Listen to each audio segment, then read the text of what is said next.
Well, good morning. Another late start morning, mainly because my back is not anywhere near 100% right now. Don't know exactly what it did. Not sorry about the wind. Didn't do anything I don't normally do, but for some reason I'm hurting. Anyway, gonna get down, get started on a couple things. Unfortunately, the wind's picking up a little bit, but need to get some stuff out of the feed room, some sacks and blah blah blah, and get those disposed of. Also gonna go down and check on Casper. If you remember Casper, one of our older nannies. Oh, she's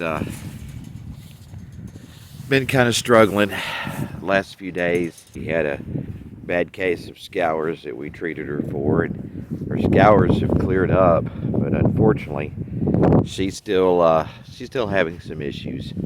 Most of that due to her age, really. Definitely been a good one. We want to try to get her back up and going and get her back as close as we can to 100%. Well, got the fire going, and I'm gonna slowly feed it along as I go, because I don't like fires getting big. I guess you could say that's one of my fears, is an uncontrolled one. But anyway, I have a hoodie question. I've never been much of a hoodie wearer up until the last couple of years, so I have an honest question. It may sound stupid, but it's still an honest question. The hoodie strings, what do you do with them? It's like every time I bend over to pick up something, they're in the way. I can't see what I'm doing, or I wound up grabbing them with whatever I'm trying to pick up. Do you tie them up whether you need them or not, or do you stuff them inside? What do you do with your hoodie strings? I still ain't figured that out. So in the comments below, tell me what you do with your hoodie strings to keep them out of the way. Okay, thank you. Again, sorry about the windy day, but nothing I can do about that. But that's burning down pretty good. Burning better than I thought it would, because a lot of those feed sacks are kind of damp, but it's doing pretty good. Fixing to head over in just a minute, check on Casper. Teresa was down a little bit earlier, but she was so busy trying to get ready for church, blah blah blah, that didn't really talk much about how everybody was doing. So I'll go check on her.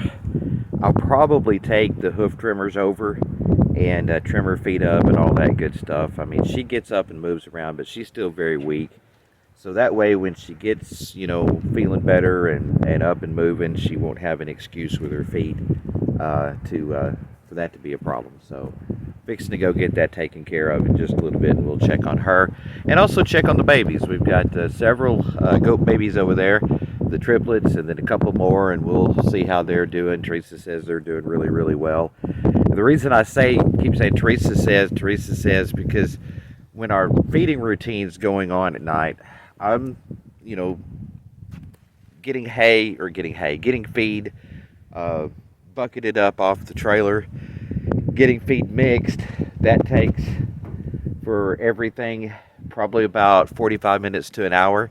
So while I'm doing that, her and our granddaughter are like feeding the chickens and watering them. The chickens out here, and there's a small pen inside the barn there, feeding and watering the rabbit, and then they're going over and feeding and watering in the back. There's also some babies back there that we're supplement bottling, so they'll go do that while I'm dealing with getting the feed ready. So, because it is very time consuming. Casper's been having some issues. She is an older girl. We treated her for the scours and got her scours cleared up, but due to her age, she's just having some issues bouncing back. So one thing I'm going to go do is I am going to trim her feet real quick. I don't believe her feet is an issue, bad enough to be an issue, But I'm going to do it just because as she recuperates, at least that'll be one less thing that can cause her problems for trying to get up and get around.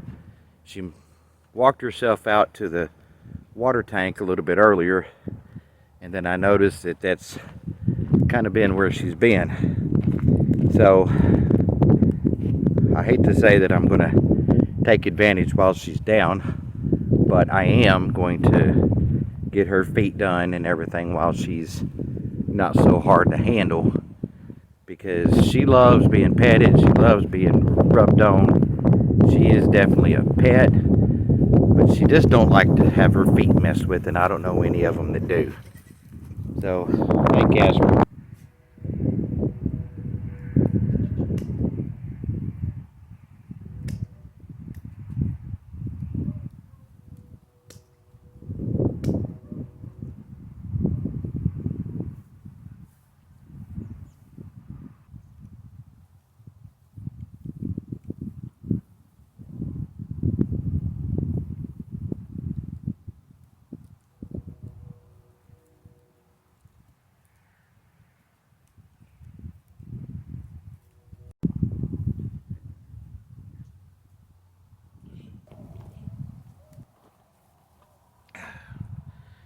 I'm just going to be honest with you. She's not in as good shape today as she was yesterday. She got herself out here, but she's not able to get up and move back. So I'm going to pick her up and carry her to the barn and find her a comfy spot to get her some feed here in a little bit, because she's still been eating and drinking and eating hay. She's just not feeling real good. So I'll do that. But I'm just gonna be honest with you, out of respect for her. I'm gonna stop the video for right now, okay? I hope you understand.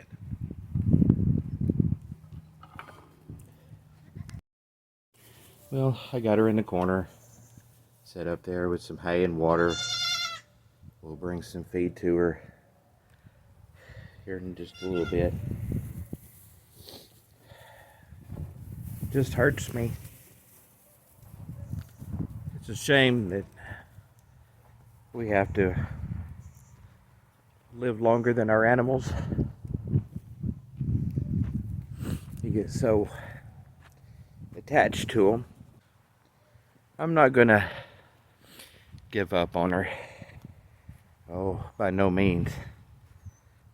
But I just don't think, as fast as she went down, that there's gonna be much I can do.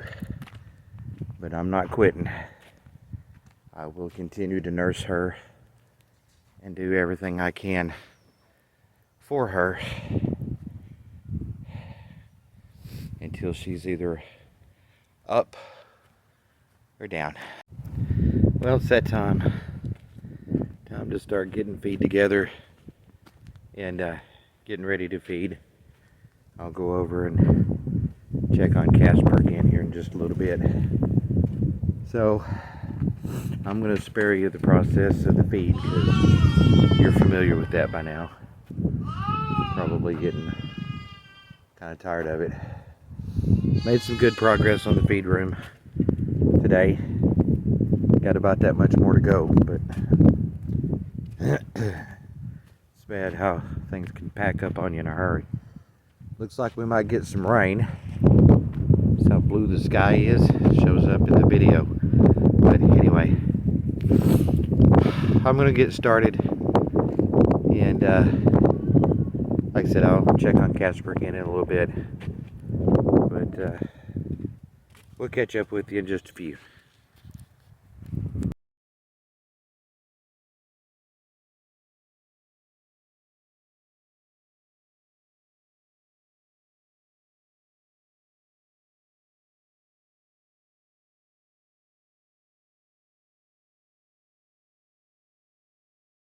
It's been almost 24 hours since we lost Casper, which is still kind of hard to believe. She was improving so much, but